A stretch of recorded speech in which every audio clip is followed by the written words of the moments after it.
اعوذ باللہ من الشیطان اللعین الرجیم بسم اللہ الرحمن الرحیم یا ایہا النبی اذا طلقتم النساء فطلقوهن لعدتهن واحصوا العدة واتقوا اللہ ربکم۔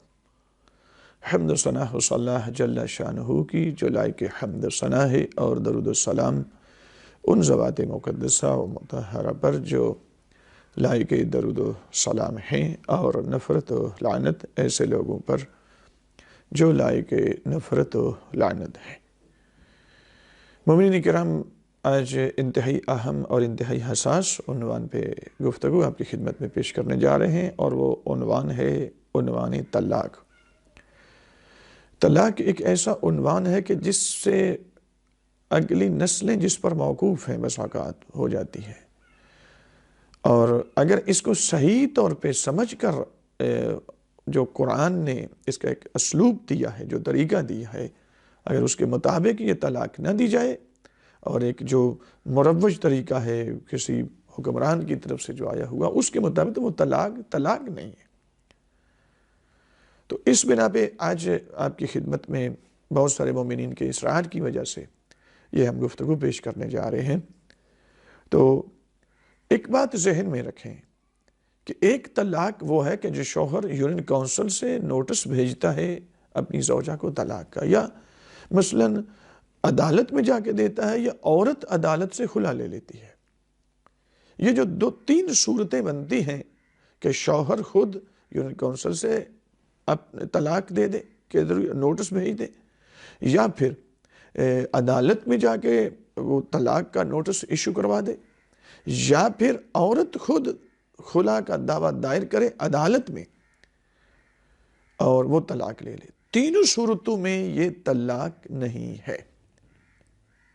عورت کو اگر اس کا شوہر 1000 دفعہ بھی طلاق طلاق طلاق طلاق کہہ دے، یہ قانونی پروسیس تو ہو سکتا ہے، شریعت کے ساتھ اس کا کوئی تعلق نہیں ہے۔ کیوں؟ شریعت وہ ہے جو حضور نبی اکرم صلی اللہ علیہ وآلہ وسلم خدا بند کریم کی طرف سے لے کر ہم تک آئے ہیں، اور انہیں وہ پہنچائی قرآن کی شکل میں، احادیث کی شکل میں۔ ہم کسی حکمران کے پابند نہیں ہیں کہ اس نے یہ طریقہ بدل دیا تو ہم بدلے ہوئے طریقے پہ طلاق دے گا اگر کوئی، تو وہ طلاق نہیں سمجھی جائے گی۔ اور بالخصوص میرا خطاب مومنین سے ہے، ملت تشیع سے ہے۔ ہمیں کسی اور طرف جانے کی ضرورت نہیں ہے، چونکہ یہ مشکل اس وقت بہت زیادہ پیش آ رہی ہے کہ بس اوقات پیچیدگی بھی آتی ہے کہ مثلا شوہر طلاق بھی نہیں دیتا اور رکھتا بھی نہیں ہے، تو اس کا ایک رستہ ہے، وہ ہے حاکم شرع کی طرف رجوع کیا جائے۔ وہ فقہا جو غیبت، اگر امام زمان علیہ السلام موجود ہوں، یعنی ان تک رسائی موجود ہو آپ کی ہو، تو وہ تو مشکل پھر نہیں، وہ خود حل کریں۔ لیکن جب امام کی غیبت کبریٰ کا زمانہ ہو تو پھر فقہا و مراجع عظام کی طرف ان کی غیبت کے زمانے تک ان تک رجوع کیا جائے گا، اور وہ حاکم شرع ہونے کی حیثیت سے اس کا طریقہ کار دیکھیں گے اور صیغہ طلاق کی اجازت دے دیں گے، اور پھر صیغہ طلاق جاری کیا جائے گا۔ البتہ صیغہ طلاق ہے، نہ کہ طلاق طلاق طلاق، یہ صیغہ طلاق نہیں ہے۔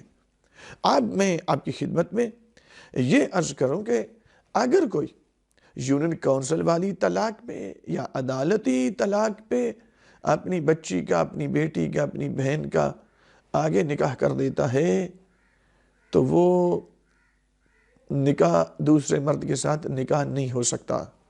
صیغہ نکاح کوئی مغالطے سے پڑھ بھی دے، کسی مولانا صاحب کو پتہ نہیں، آپ نے خبر نہیں دی، جھوٹ بتا کے اگر کروا لیا، تو وہ طلاق، وہ نکاح نہیں ہوگا۔ کیوں؟ کیونکہ شرعی طور پر ابھی تک یہ پہلے شوہر سے آزاد نہیں ہوئی۔ یہ تو قانونی پروسیس تھا، یونین کونسل والا یا عدالت والا۔ تو مذہب اہل بیت اس عدالت کو عدالت نہیں مانتا، اس یونین کونسل کے فیصلے کو فیصلہ نہیں مانتا۔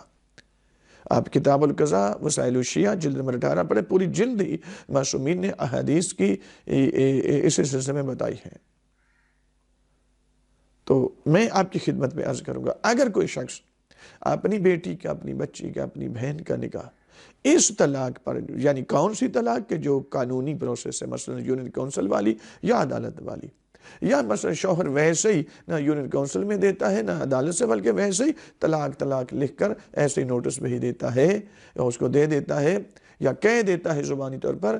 اس طلاق پر اگر کوئی شخص شیعہ ہو اور وہ اپنی بچی کا، بہن کا، بیٹی کا نکاح کہ آگے کسی اور دوسرے مرد سے کرے تو وہ ساری زندگی فعل حرام ہوگا.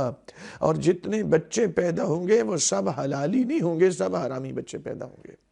اور آپ کو پتہ ہونا چاہیے کہ جب حضور نبی اکرم علیہ السلام کی بھی احادیث ہیں اور مولا متقیان امیر المومنین علی بن ابی طالب علیہ السلام کی بھی احادیث ہیں کہ جب دجال خروج کرے گا، جو کہ جس کے بہت سارے مراحل طے ہو چکے ہیں، فائنل شکل ابھی اس کی باقی ہے، کسی وقت بھی اس ملعون کا خروج حتمی شکل میں جا سکتا ہے. تو جب وہ خروج کرے گا تو 5 گروہ ایسے ہیں کہ جو اس سے دلیل نہیں مانگیں گے اس کے رب ہونے کی، اس کے دلیل، اس کے خدا ہونے کی، بلکہ اس کے آگے سجدہ ریز ہو جائیں گے. ان میں سے ایک قوم یہود ہے اور ایک طبقہ ہے کہ جو ولد الحرام ہے، ولد الزنا ہے. یعنی جتنے حرامی بچے پیدا ہوں گے، آپ حرامی بچے کی بات ہوتی ہے تو آپ سے دوسری کسی اور طرف چلے جاتے ہیں، کسی اور مسلک کی طرف چلے جاتے ہیں. اس میں ہر وہ بچہ کہ جو غیر مشروع طریقے سے پیدا ہو، یعنی آپ اس کو مثلا اس میں سے یہی مورد آپ سمجھ لیں کہ عورت کو طلاق شرعی نہیں ہوئی، قانونی طریقے پہ ہوئی ہے، عدالتی طریقے پہ ہوئی ہے اور کسی دوسرے مرد سے اس کا عقد کر دیا جائے گا تو یہ طلاق پہلی درست نہیں ہے شرعاً. تو یہ پہلے شوہر کی زوجہ ہے، اس کے نکاح میں ہے، اس کی زوجیت میں ہے، تو دوسرے شوہر کے ساتھ اس کا نکاح کیسے ہو جائے گا؟ ہوگا نہیں. اگر کوئی کر دے گا یا کرا دے گا مولانا صاحب کو یا سامنے جھوٹ بول کر، تو بات ذہن میں رکھیں کہ وہ ساری زندگی حرام ہوگا اور بچے جتنے پیدا ہوں گے حرامی پیدا ہوں گے، اور سب حرامی بچے دجال کے سپاہی بنیں گے، سرکار حجت کے سپاہی نہیں بنیں گے، امام کی نصرت کرنے کے قابل نہیں ہو سکتے. سامعین گرامی، میں آپ کی خدمت میں آپ کو ایک طریقہ جو قرآن نے پیش کیا کہ جو شرعی طلاق ہے اس کا پروسیس کیا ہے، اس کا طریقہ کیا ہے، میں آپ کی خدمت. اس کی چند شرطیں ہیں اور اللہ رب العزت نے سورہ مبارکہ الطلاق کی پہلی 2 آیات مجیدہ اور سورہ مبارکہ البقرہ آیت نمبر 229 اور آیت نمبر 230 کے اندر پورا طریقہ اس کا بتایا ہے کہ اس کی شرط. بھائی یہ بات ذہن میں رکھیں، نکاح کی اپنی شرطیں ہیں، طلاق کی اپنی شرطیں ہیں.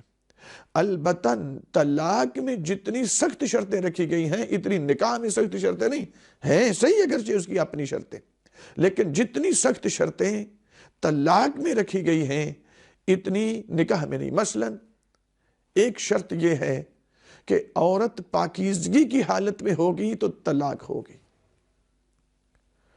یعنی ناپاکی کی حالت میں ہو تو صیغہ طلاق پوری شرطیں باقی پوری کر دی جائیں، صیغہ طلاق عربی میں پڑھا جائے لیکن طلاق نہیں ہوگی. لیکن اگر عورت ناپاکی کی حالت میں ہوگی تو نکاح ہو جائے گا. یعنی ناپاکی کی حالت میں مثلا مینسس ہے یا حیض ہے یا نفاس ہے، کسی صورت میں، اس صورت میں مطلب نکاح ہو سکتا ہے حیض کی شکل میں، ناپاکی اس ناپاکی کی شکل میں، لیکن حیض ہو، مینسس ہو تو اس ناپاکی کی حالت میں طلاق نہیں ہوگی.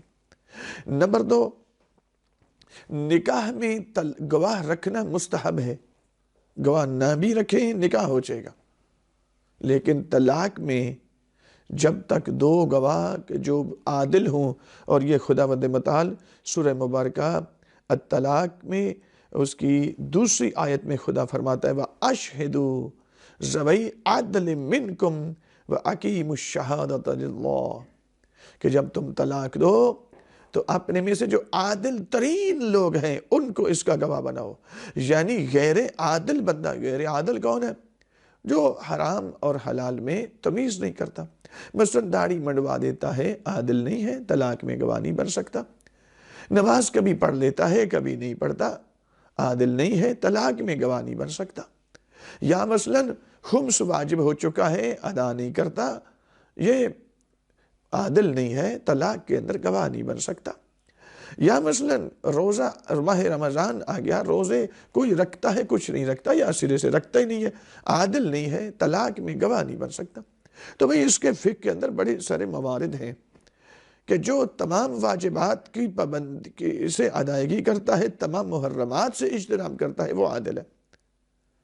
اور ایسے دو لوگ گواہ بنے تو پھر صیغہ طلاق پڑا جائے۔ اور اگر عادل بندے نہیں ہیں، مثلا غیر عادل ہیں، آپ نے بٹھا لیے، تو طلاق نہیں ہوگی۔ یہ دوسری شرط ہے۔ اس کے بعد کہ اس کی تیسری شرط ہے کہ شوہر جو ہے عورت کا، وہ اپنے ہوش و حواس سے اپنے اختیار کے ساتھ کسی عالم دین کو اپنا شرعی وکیل مقرر کرے کہ میری زوجہ کو شرعی طریقہ کے مطابق صیغہ طلاق جاری کر دیا جائے۔ اب جو نمبر 4 کہ وہ صیغہ طلاق عربی زبان میں جاری کیا جائے۔ بس نہ شوہر غصے کی حالت میں تو نہیں ہوگا، صیغہ طلاق بھی پڑھ دیا جائے۔ شوہر مثلا بدحواس ہو گیا، بہت زیادہ اپنا اختیار اپنے آپ میں نہیں ہے، اور صیغہ طلاق بھی پڑھوا دیتا ہے اسی بدحواسی میں، غصے کی غضب کی حالت میں، اور گواہ بھی پورے ہو جاتے، تو طلاق نہیں ہوگی۔ اس کو ہوش و حواس کے ساتھ اپنے اختیار کے ساتھ، یعنی یہ غیظ و غضب سے نکل کر، ان کیفیت سے نکل کر، اپنی ہوش و حواس صحیح رکھتے ہوئے شیعہ عالم دین کو اپنا وکیل شرعی مقرر کرے۔ شیعہ عالم دین چوتھی شرط یہ ہے کہ اس کا صیغہ طلاق عربی زبان میں جاری کیا جائے، تو پھر جا کر یہ طلاق ہوگی۔ ایک ویڈیو ہماری اسی چینل پہ موجود ہے، اس میں آپ کی خدمت میں پیش کیا کہ حلالے کا مورد کیا ہے، اور طلاق کٹھی جو لوگ دیتے ہیں کہ طلاق تو کٹھی تینوں، تو میں نے اس میں واضح کیا، اس طرف میں رجوع کر لیا جائے۔ ایک مسئلہ آپ کی خدمت میں وہ بھی پیش ہو چکے، وہ پہلے سے موجود ہے، اسی چینل پہ فروغ ولایت پہ موجود ہے، آپ اس کو ذرا سمجھیں۔ میں جلدی کے ساتھ آپ کی خدمت میں وہ دو آیات مجیدہ بھی تلاوت کر دیتا ہوں تاکہ تیمنا تبرکن۔ مومنین کرام، یہ سورہ مبارکہ البقرہ کی جو آیات ہیں، آیت نمبر 229 اور آیت نمبر 230، تو خداوند متعال ان دو آیات مجیدہ میں بھی طلاق کا ہی تذکرہ کر رہا ہے، اور اسلوب بتا رہا ہے کہ جب عورت پاکیزگی کی حالت میں ہو، نمبر 2 جو کہ سورہ طلاق میں بیان کر چکا ہوں، اس کی شرطوں میں بیان کر چکا ہوں، عورت پاکیزگی کی حالت میں ہو، نمبر 2 عادل گواہ موجود ہو، نمبر 3 شوہر اپنے ہوش و حواس سے کسی شیعہ عالم دین کو اپنا وکیل شرعی مقرر کرے، نمبر 4 شیعہ عالم دین اس کا صیغہ طلاق عربی زبان میں جاری کرے۔ تو یہ شرطیں ہوں گی تو خدا پھر فرماتا ہے الطلاق مرتان، یہ سورہ مبارکہ البقرہ آیت نمبر 229، الطلاق مرتان فامساک بمعروف اور تسریح باحسان، کہ طلاق 2 مرتبہ ہے۔ اب یہ 2 مرتبہ کا مطلب آپ یہ سمجھ رہے ہوں گے کہ شاید ایک مہینے میں ایک طلاق ہو جائے تو دوسرے مہینے میں دوسری طلاق، یہ نہیں ہوگا بھائی۔ ایک طلاق ہے، اس کا پروسیس 3 حیض تک چلے گا۔ یعنی جس طرح آپ نماز مغرب کی نیت کرتے ہیں تو یوں تو نہیں کرتے کہ میں 1 رکعت پڑھتا ہوں لیکن 3 ہی سمجھ لی جائے، ایسے تو نہیں ہوگا نا، بلکہ آپ نیت کریں گے 3 رکعت نماز مغرب واجب قربتاً اللہ، اس کے بعد نماز کی 1 رکعت پڑھیں گے، پھر دوسری پڑھیں گے، پھر تیسری پڑھیں گے، تیسری رکعت کے تشہد اور سلام پڑھنے کے بعد اب آپ کی نماز مکمل ہوئی۔ یعنی ایک نیت کی نماز مغرب کی 3 رکعتوں تک اس کا پروسیس ہے، وہ مکمل کرنا ہوگا۔ اسی طریقے سے ایک طلاق اس کا پروسیس ہے 3 حیض تک، وہ 3 حیض کے اندر اگر شوہر رجوع کر لے، طلاق ختم ہو جائے گی، زوجیت پلٹ آئے گی۔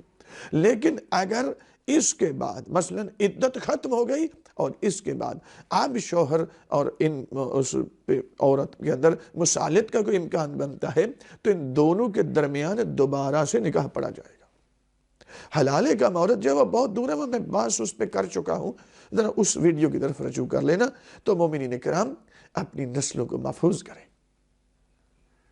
کہیں ایسا نہ ہو کہ ہمارے گھروں سے بچے نکلیں اور وہ دجال کے سپاہی بن جائیں، الیاذ باللہ۔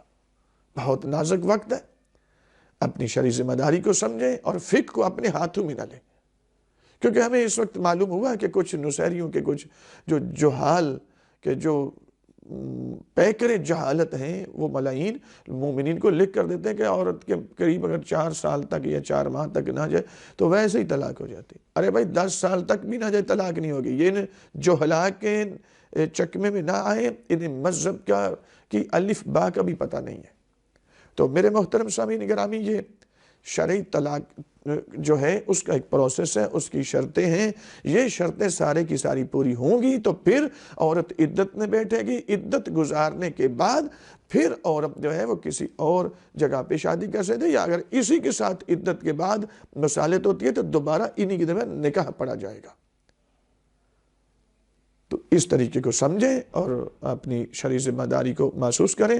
پروردگار آپ کا موفق اور معید ہو. وآخر دعوانا ان الحمد للہ رب العالمین.